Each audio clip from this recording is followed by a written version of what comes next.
Oh yeah, that's Okay. good. People can still see what's going on. Yeah. Okay. Okay. So if you haven't yet, go ahead and pull up the SPSS intro, the chapter 11, like this. And basically I already told everybody that I'm just going to be going over basically like day 1 and day 2 with you guys and just walk through it.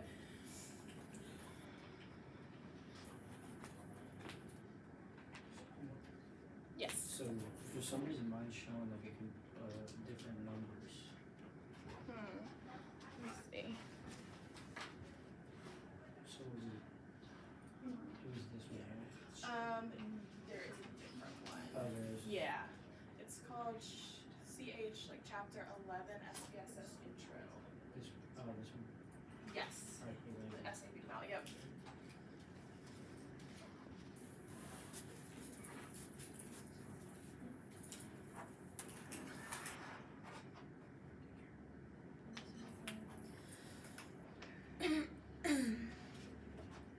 So I'm basically just going to be focusing on the actual SPSS part of it and then also interpreting the data that we get out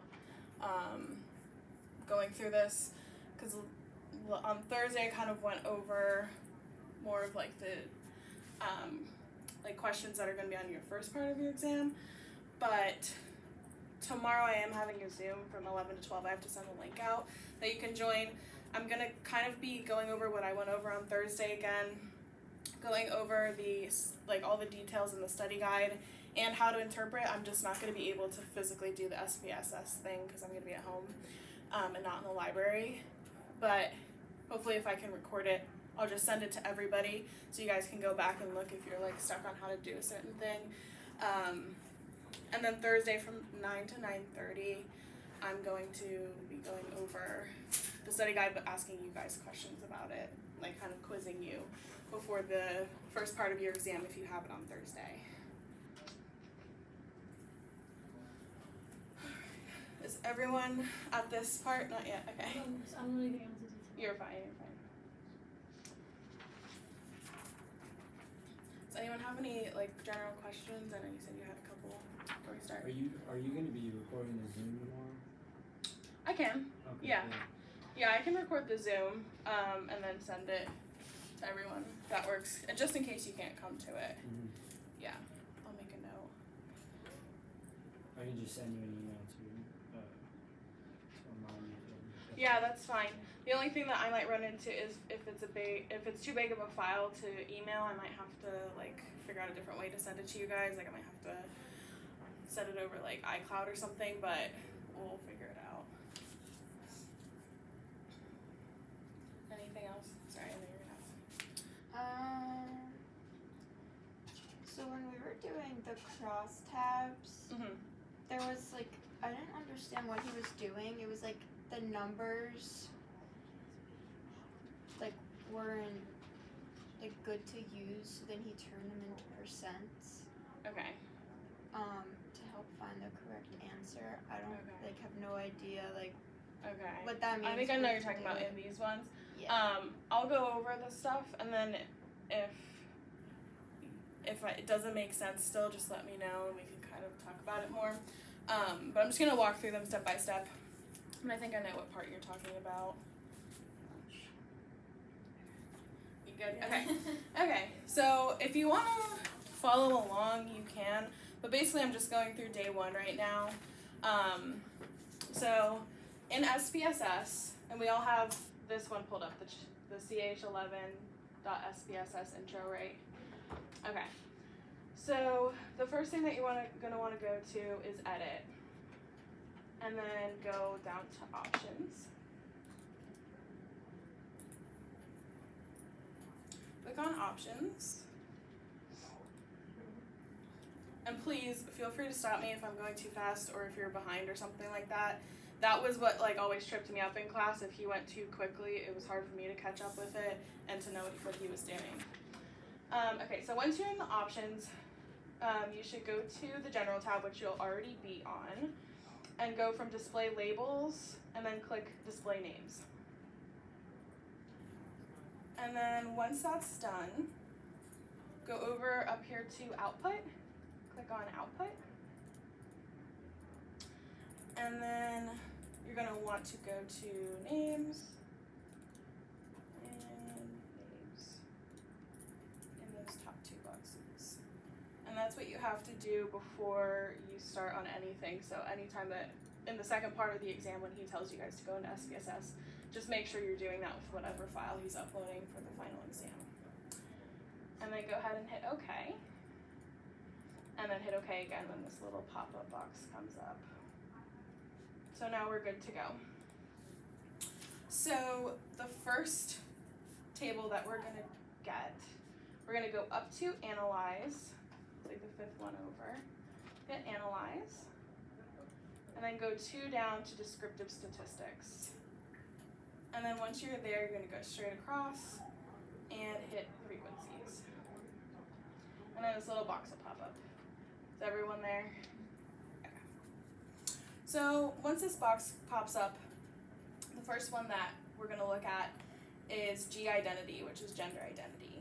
And go ahead and hit the little arrow so it comes up in the variable box. And then you're going to hit OK.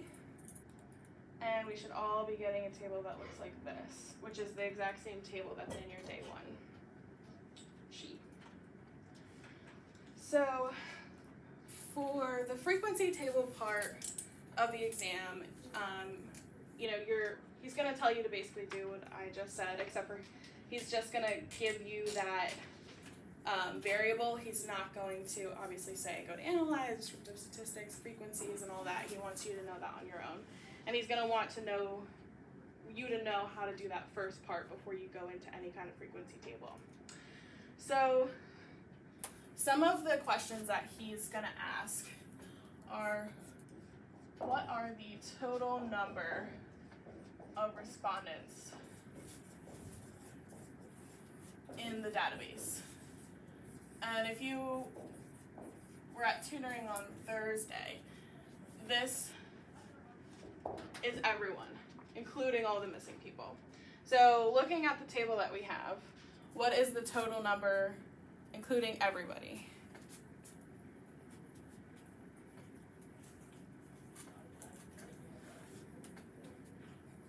Yes. Is it 1,037? It is, so for that one, we're going to include the missing that's under it. So this last line, it'll be 1,127 for this one. But if he asks, like, what is the total number of people who responded to this question, then that would be 1,037. But because it's about the whole database, it includes even the people that might not have answered this question, but maybe answered other ones. Then he might ask, what is the number of males who responded? So what is the frequency for the males? 619? Yes. Yep, so 619. And then he's going to also say number of females. And in that case, it would be 418.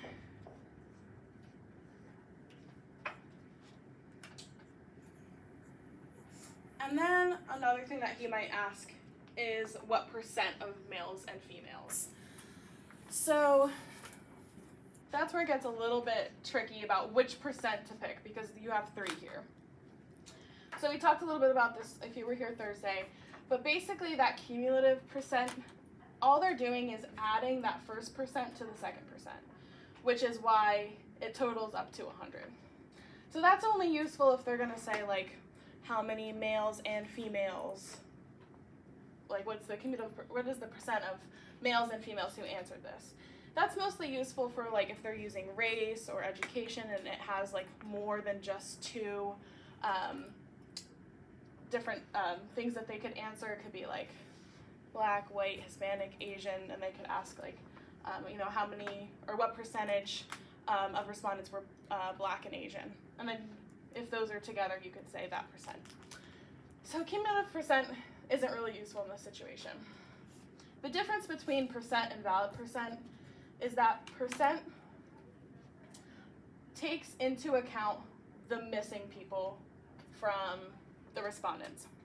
So 90 people are counted in this or considered when you're looking at male and female percentage, and that makes up 8% of all the respondents. So the problem is you're taking into account people who never actually responded.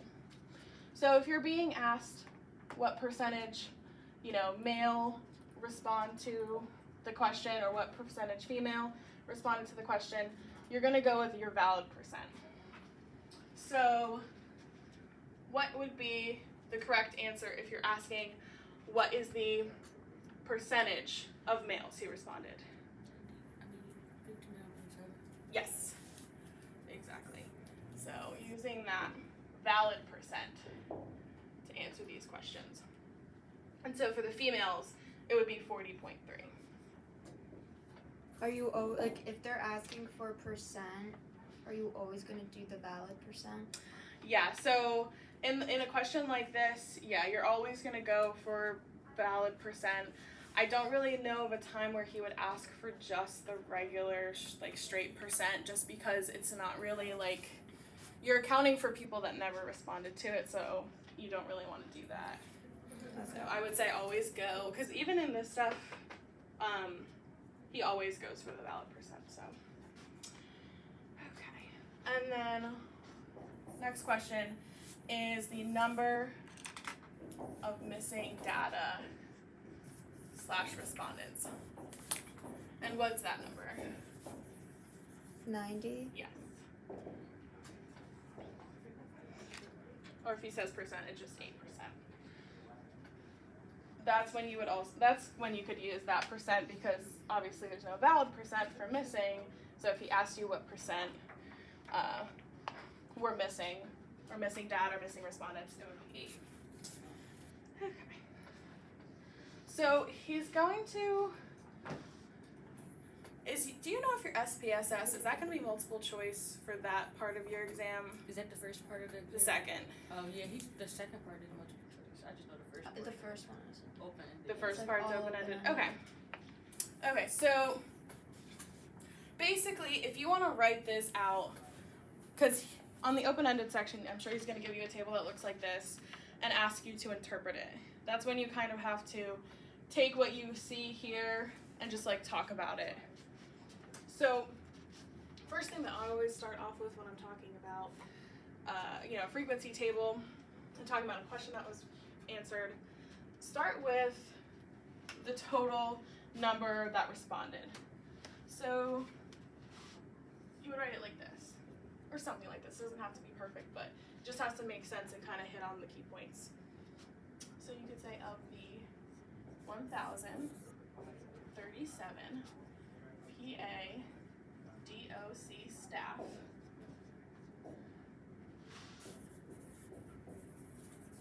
answering the survey question about gender identity, the majority were male.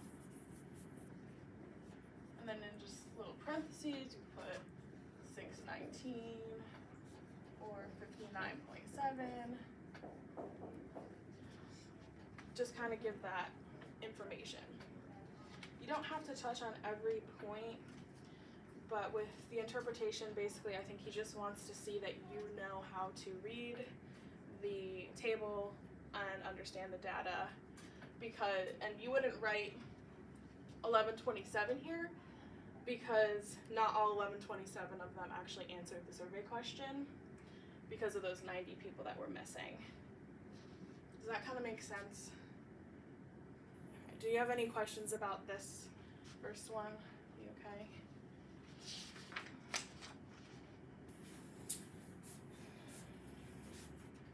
Okay, and I might skip around a little bit in this because some of it is a little bit repetitive and we don't have a ton of time, but let me just see.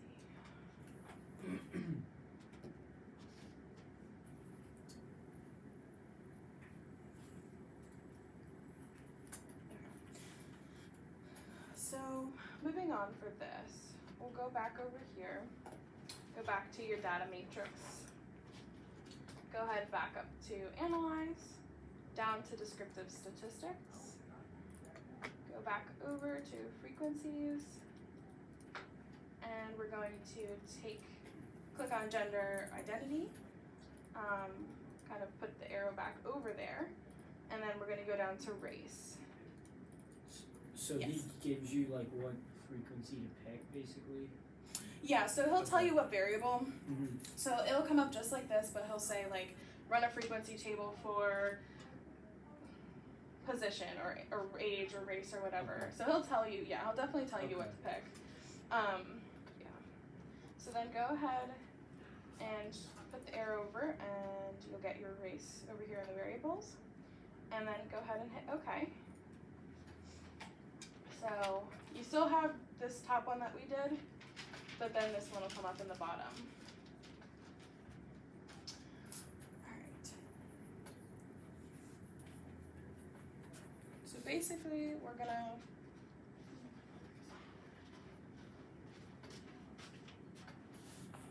we are going to talk about this one now.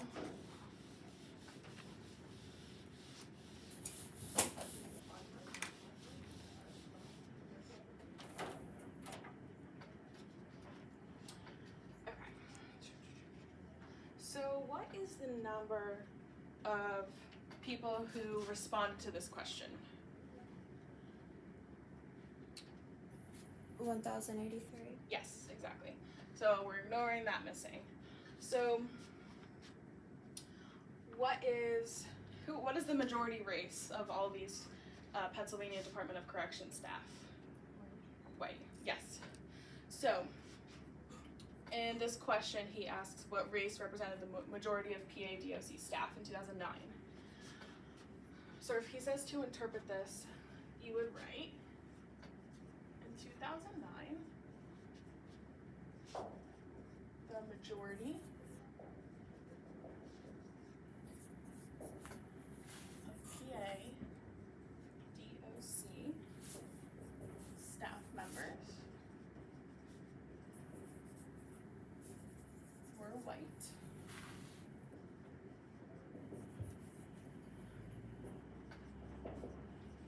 $969, and in parentheses you can write 89.5%. And we're using that valid percent there of staff members.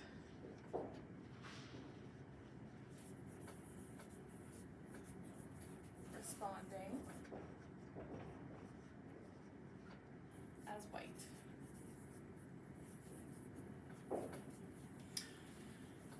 So the thing about frequency tables, I don't think they're terribly difficult to run, to kind of get them set up.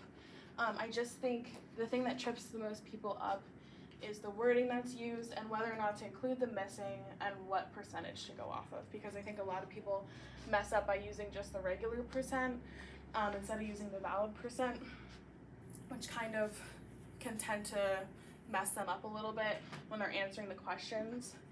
And with these, a lot of times he's going to ask you multiple questions for each frequency table. So if you answer one part one way that's wrong, it can kind of influence the rest of your answers with this stuff. So those are the major thing with frequency tables.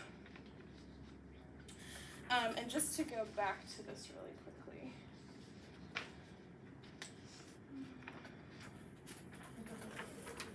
Because this is going to be a question. Sure. So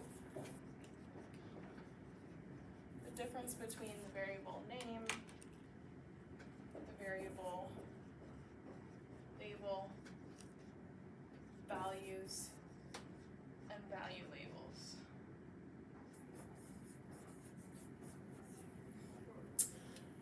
So this one's a little bit different because we don't have a variable label, but if we go scroll up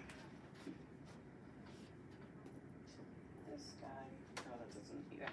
So this is going to be on most likely on the first part of your exam. I think he's just going to show you a table and give you the variable name, variable label, the values, and the value labels, and just have you either fill it out. Is it partially multiple choice? Is it all open-ended for the first part? Do you know? I think it's all open-ended. Okay. So he's going to give you something like this. This one doesn't have the variable label to it, but essentially the variable name here is G identity. If it had a variable label, which you guys don't have to worry about inputting those things, it would just be like gender identity, something like that, that gives it a little bit extra. So this is going to be shorter than this always, and it's always going to come first. With the values for this one, again, it doesn't have it, but it would be like 1 or 2. So it would say like 1 male, 2 female.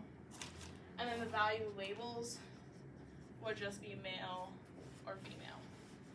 So he might ask you a question like, what is the value label for 1? And you would say male, for instance. Sorry if that's hard to see. But essentially, just knowing the order, so it'd say gender identity, or G identity, and then next to it it'll say, fully say gender identity. It'll say 1 male, 2 female. The 1 is the value, the male or the female is the value label. So that's just the difference. I did talk about that on Thursday as well, and I'll talk about it again tomorrow and ask you about it on Thursday. But that's just something important to know. I'm sure he'll ask you with these frequency tables.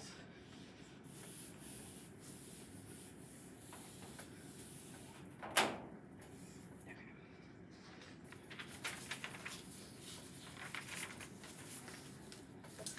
So now we're going to go back to our data matrix.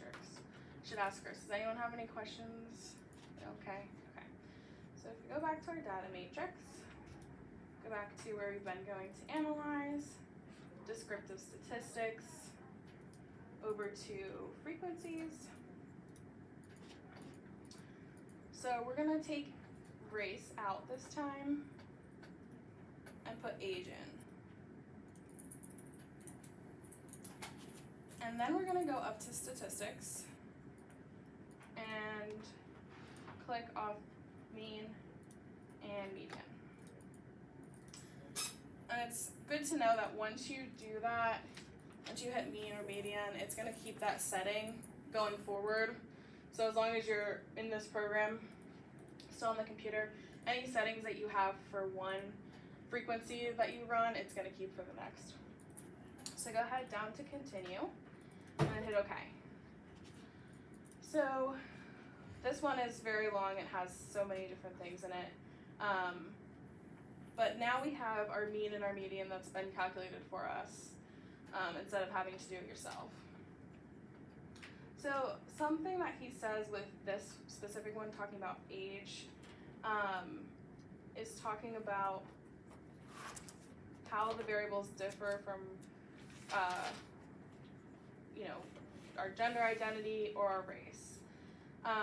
So what's different about this 19, 20, 21, and so on and so forth versus white, black, Hispanic, Asian, other, or male or female?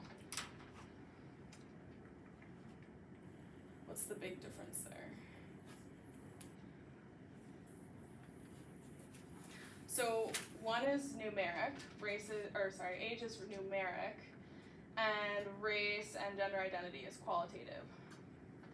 So if we wanted to break this down, and this is just general, not that you're gonna have to do this. I think you would have had to do it if you kept going into like weeks 3 and 4, but I know he's like stopped that for you guys. But I don't know if he's gonna ask this as a question, but maybe if he does, because it is in this day 1 packet, and gives you something like this. The thing is that these are numeric versus age and gender identity, which are not. And also, if you like broke these down into like 19 to 30, 30 to 40, 40 to 50, and so on and so forth, then you could really condense these way more than what they are now, because as you can see, there's just a ton of tiny percentages that all add together, but it's hard to determine like what the age group is because there's just so many. You'd have to sit there and like add all the 20s together, all the 30s together. So distracting. So if he asks you a question like that where he gives you a ton of like data like this, that's what you could, you know, that's maybe what he's asking for, is just to condense it, to consolidate it, so that you can better interpret it.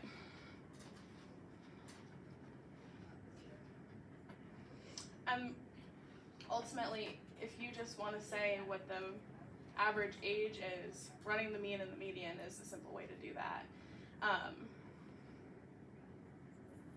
Especially when you have all these numeric values like this, where you can say, oh, there's a mean or a median age. You can't do that with this. You know what I mean? So it's different. If he's like find the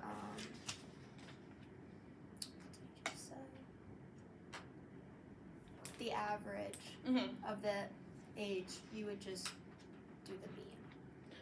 Yeah. So if he wants to, if he says like, if you just want to find a simple indicator of the average age, then you can just do the mean. Yep. So that's pretty much it for day one as far as frequency tables go, how to do the mean or the median. Does anyone have any questions about that? Okay with that? So then I'm going to go into crosstabs. So you're going to have to go back to D2L and go to, let me see what it's called exactly. So it's going to ask if you want to save it. I'm not going to.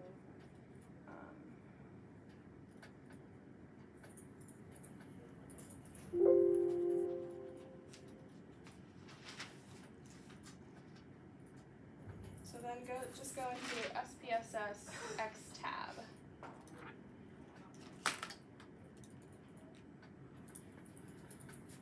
Amanda, that is recording, right?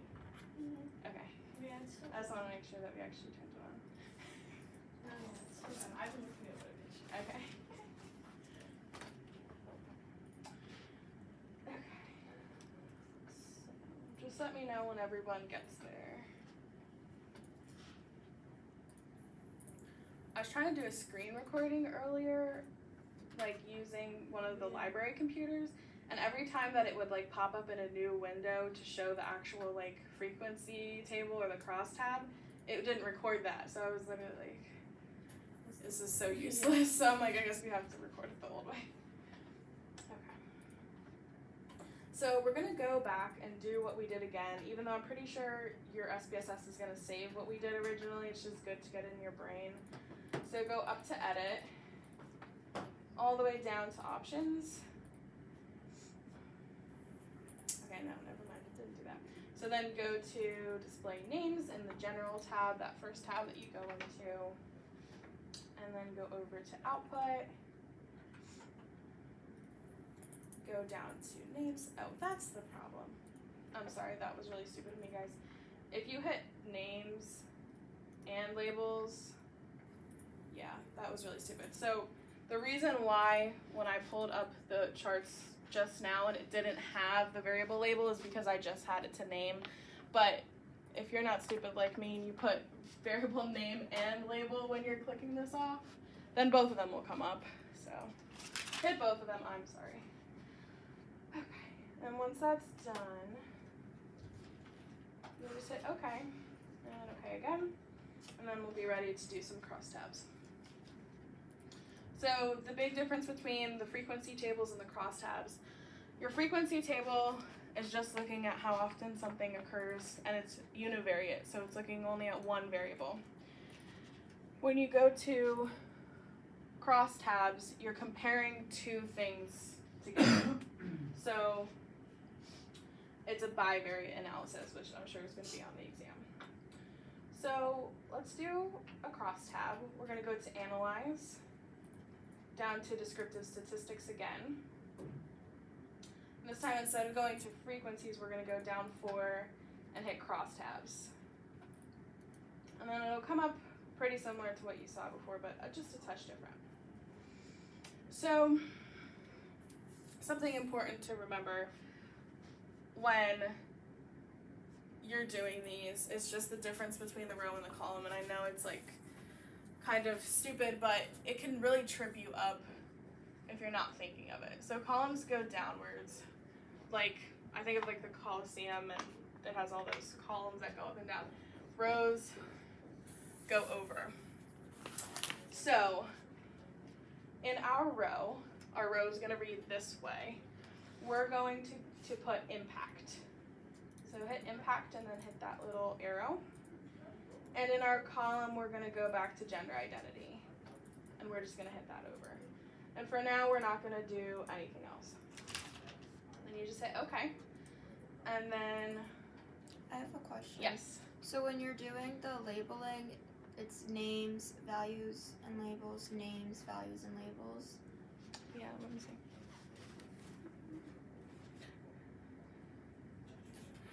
Go back to, can you hit that, the drop down box for that one, the top one, sorry. Just leave that with labels.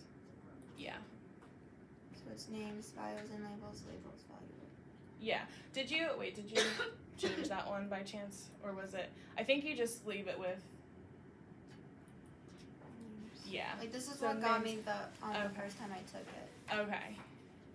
Yeah, so you'll just, this last drop down box, values and labels, and that one, values and labels. Yeah, so that's good. Okay. Okay. So, once you have this first crosstab, you can see, all you're seeing is numbers, basically. There's no percentage involved with these right now. So how do you determine the relationship between males versus females and whether they believe inmate treatment or rehabilitative programs impact recidivism? So without the percentages there, it's really hard to tell. You can't really say, I mean, without calculating the percentages themselves, you can't really say, oh, more males answered no to do you believe inmate treatment or rehabilitative programs impact recidivism. You can't really give good numbers here or compare them very accurately or effectively when you don't have your percentages. So we're going to put the percentages on it. Go back to your data matrix. Go up to analyze, not graphs, analyze, and then go down to descriptive statistics. Go over to crosstabs again. So we're gonna keep impact and gender identity where they are. But now we're gonna go into cells. So once you're in cells, find percentages, which is right here, and then hit column. Are you gonna have to do this on the exam? Yeah, probably. Wait, can you? Yeah, do you want me to go back? Okay, so Like, how do you know? This is what I was asking before. Like, how do you know you need to run percent? So when he like asks you a question about interpreting a table, you're always gonna want a percent, basically, one way or the other. I'm gonna talk in a minute. I'm gonna talk about the difference of row versus column percent because he's gonna put that on there, I'm sure. So when you go into cells, column percent is like what I always default to personally. Like if I have to choose between the two, I would always do column percent. But you can interpret either of them individually and still kind of get to the same. You can still interpret the data. But column is just what you kind of automatically go to. Because describing the row, you're still describing and interpreting the data, but it's just like a little bit weird. And I'm going to show you why in a second. But just automatically go to column. But basically, the example that I just did, where there was no percents, is just to show you that without them, it's really, really hard to interpret the data and compare between two things, and basically you just have to have the percents if you want to interpret it correctly. So if we go to column, we'll go to continue and then hit OK. So now we have these percentages that are coming down from the top. So with the male and female being the column and the impact being in the row. So if you read it downwards, you're going to get the total number of males. You can't really just read into the numbers. It gets to be a little bit more confusing that way. But if you look at 76.9% and 23.1%, we know that they add up to 100. So when you're reading column percents and looking downwards, this and this add to 100%, and it represents the males. So basically, if I want to interpret the information here, I could say that of the 614 male respondents, that's the total number of males, that's the total number of females. This is the total number of those who said no, male and female. And this is the total number of those who said yes, male and female. And as you can see, these two add together to get that. So I'll say out of the 614 male respondents, 23.1% believe that inmate treatment or rehabilitative programs impacted or reduced recidivism. And then you could say 30.9% of females believed that it would, impact recidivism. So when looking at your, let's just say, this is gender identity, and this is impact. This is going to be 100% male and female on both sides. So you're looking at what's in the column, what's in that top spot, and that's adding up. The thing that can kind of get confusing is when you have both rows and columns, which I'm going to show you in a minute here. But basically, that is talking about introducing those percentages in to discuss and describe things. So if there's both, okay. if there's both, because you just said if there's rows and columns presented, can you go in and unclick one of them, or do you have to, if it's given with both, you have to interpret it with both? So what I think is probably going to happen is for the second part of the exam, he might tell you to run it with both on purpose so that he can tell whether or not you can identify between the two. But I think what's going to happen on Thursday is that he's going to give you one with both and want you to tell the difference. So you won't have the opportunity to do that because it'll just be given to you. Yeah. Okay. So talking about a crosstab, which is a little bit different, obviously.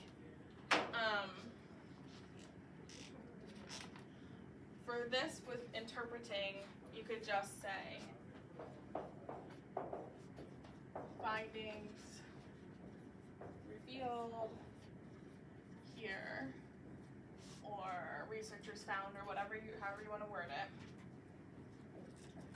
showed that of the 614 male respondents,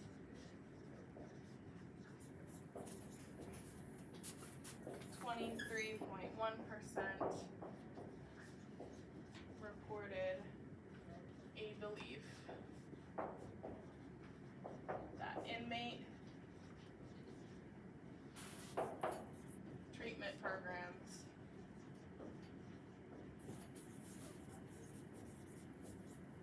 could reduce recidivism.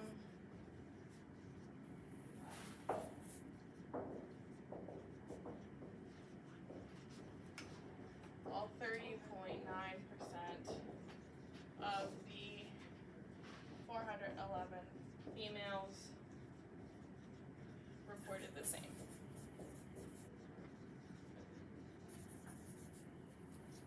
So essentially you're just adding in an extra variable in here versus your frequency table because you're talking about a question they answered and the difference between males and females.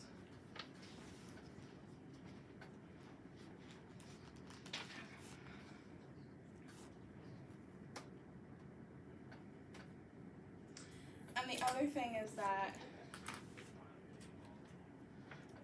like, the next question that we're going to talk about, he might say, like, consider the following crosstab. Or run a crosstab. And he's going to say,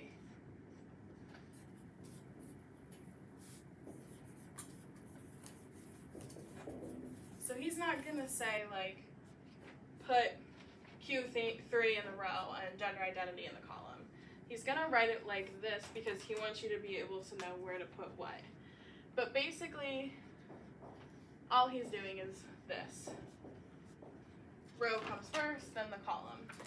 And we can see that when we go into SPSS, when we're going to crosstabs, that row comes first and then the column. So he's basically just doing this in order, but he's not going to say which is which. But putting them in the wrong place is going to kind of mess you up, so definitely don't do that. But it'll just go row and column. Okay. So, yes?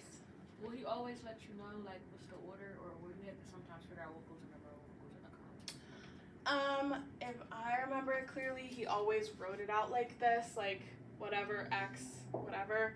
So I don't think he's gonna have you, like, figure it out past just knowing which comes, yeah. Yeah. 2 questions. Yes. So for this, if he, like, when you say consider the following crosstab, you'll run it like that, and then he'll ask, like, questions based on how you ran it, like, what? Yes. How do you prove that you ran it the right way? Like, so consider the following crosstab is more like if he gives you a paper sheet with it already on there. And you'll be able to see, like, which is the row and which is the column just by this. Sorry, what was the other part of your question? I'm sorry. What was so, like, how, like, is he gonna ask a question based on table that you get for running that? Yeah, So he knows you knew that the Q3 was the row and the gender Yeah. identity was the column. Yeah, if he tells you to run it and this and you, like, switch them, you're gonna get different percentages. It's gonna come out completely flipped from what it is. And so, like, for male and female, it'll just be like male, female here, and for here it'll be like strongly disagree, don't know, agree, Okay. strongly agree. Like, it'll definitely look wonky. And he'll know when you answer questions just based off the answers that you give, like, something's a little weird. You know So there's what I mean? gonna be questions based on the table you get from running that. Yes. And that's how he'll know you did it Definitely, yeah, right? Okay. yeah. And then for when you interpret the crosstabs, I know, Mhm. like, he said whichever, like, the label comes first is if it's, you know, if you're doing, like, a column or a row, like, if you're looking at the column or the row. Mhm. So if he asks a question and you have to answer it by looking at the rows, do you give the row first for the interpretation? Are you saying if it's, like, both a row and a column? Yeah. Like, if you have both percents? Mm-hmm. Okay. Because Yeah. he wants to know, like, he'll be like, Yeah, he said, like, with the bigger scenarios, they'll ask you something, and if they say race Yeah. first, then you know to look at if race is a column Yes. or a row. Yeah, that's the last part I'm gonna get into, and it's just dependent on how it's worded. So I'm gonna do an example and talk about the difference and, like, how to answer it based on how the question's worded. Okay. Because that's like the most tricky part in my personal opinion. So I'm just kind of keep moving past what we've already done so that we can stay on track. It's already almost 5:30. Okay.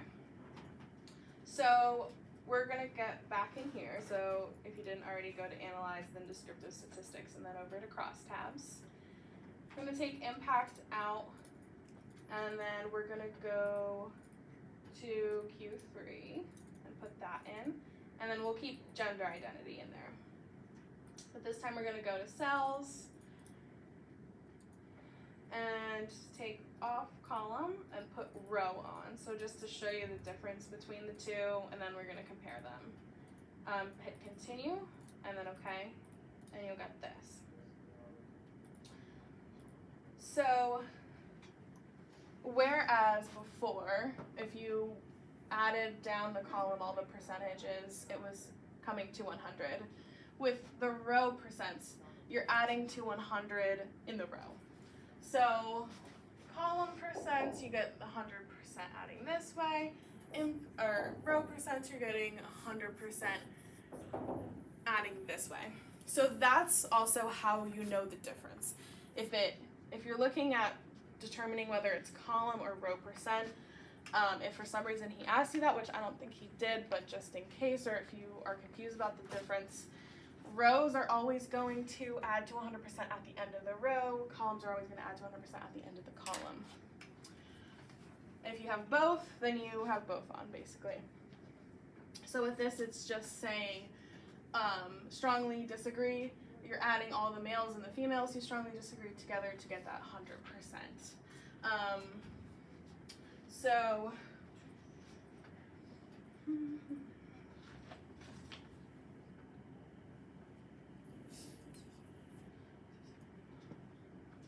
yeah, okay, this is the right one. So basically, the way that you're going to ask this question would be, what percent of the respondents, whatever you want to pick, agreeing, let's say agreeing, with the statement were male? So the answer to this question is 87.7%. You're basically asking, this is about male and female percentages, but you're saying what percent of respondents agreeing with the statement were male or female?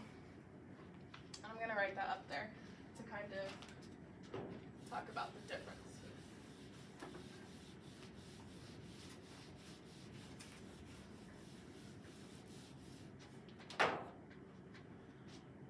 So this is this example, and this is row. What percent of respondents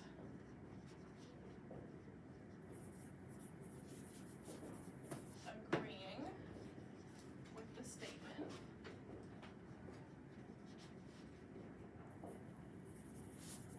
were male?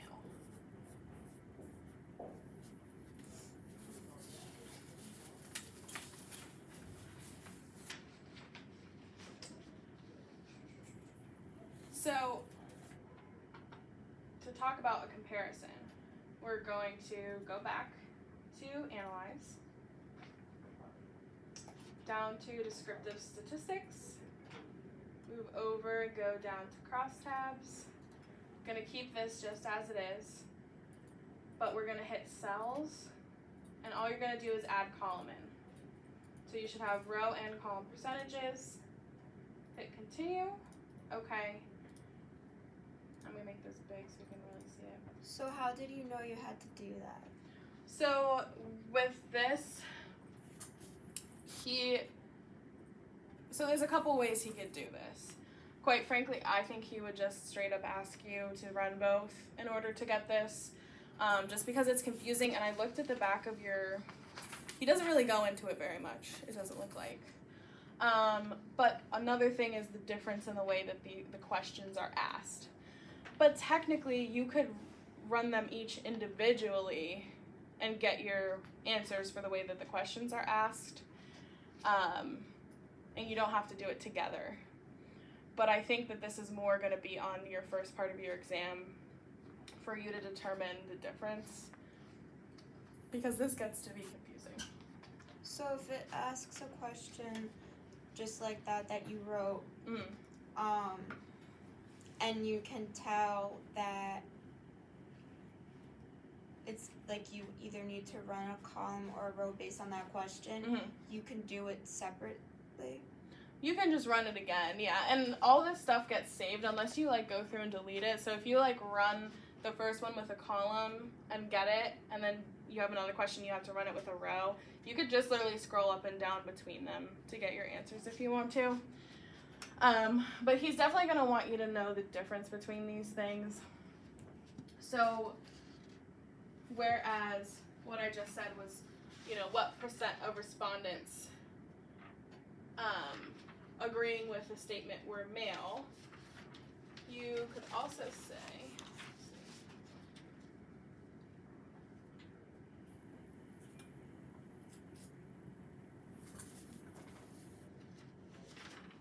I just want to make sure I'm not going to tell you guys the wrong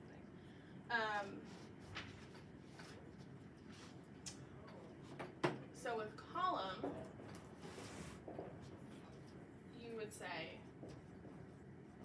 what percent of male respondents disagree with the statement. So it's a very small difference, but it will completely change the percent that you're going for.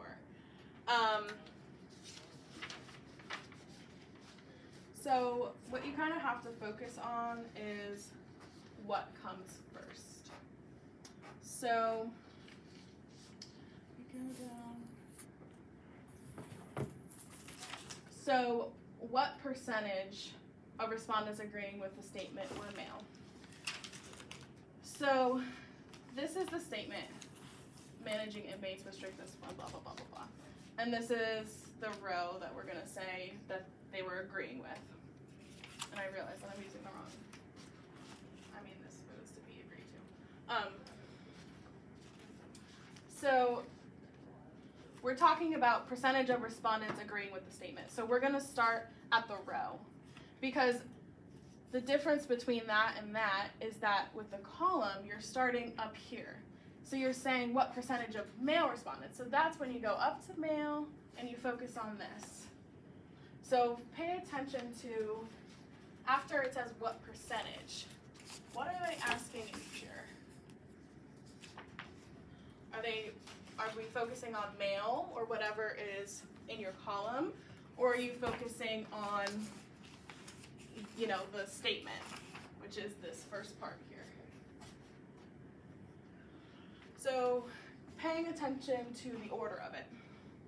So if we're trying to answer that first one, we know that if it's talking about the respondents agreeing with the statement, we're talking about the row, because that's where it comes from.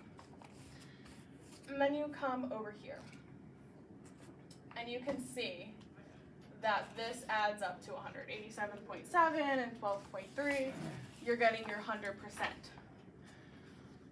We know that this is the focus of the question instead of the male versus female, because it adds to 100%. Because if you're focusing on this guy here, 45.3%, it doesn't add to 100 over here. I know this is very confusing. But basically, this is going to be 87.7%, because the way the question is worded, we say percent of respondents agreeing with statement were male. Okay, the statement is in the row, go down to the row. Whatever adds to 100% is going to be what you're focusing on, and then whether it's male or female determines your percentage. So if you go it the other way and you say what percent of male respondents agree with the statement, you're going to go male, you're going to go down to agree, And this 45.3% is going to be the percent you're going to pick, because all these add up to 100%. Does that make sense at all? I know that's very confusing. Feel free to take pictures of that, and I'll also talk about it up until you take your exam. We'll talk about it Wednesday and Thursday, and then next week. But I think this is going to be something he asks you for that. So just determine with the question, what is that first part? What is the subject asking you? And then make your determination. Like I said, I think this is something he's really going to give to you. I don't know that he's going to expect you to like run this on your own and figure it out. But he's going to kind of trip you up. Yeah. You might have to. I know, it's very... It's just like so dumb. Like, this is the most difficult part of it, I think. Because it's so easy to mix up the percentages. There's so many of... that question is just so similar. I know, yeah. Yeah, the only thing that really makes them different is just like the order in which they're asked, really, which could completely could change it. So the other one is 45.3. Yeah. Alright, that pretty much takes care of days 1 and 2. Like I said before, best thing would be just come to the library, take some time, like go through these packets on your own, but basically just do what I just did, but just like repeat it over and over again so you know like what you're clicking on and review how to interpret it. But does anyone have any questions?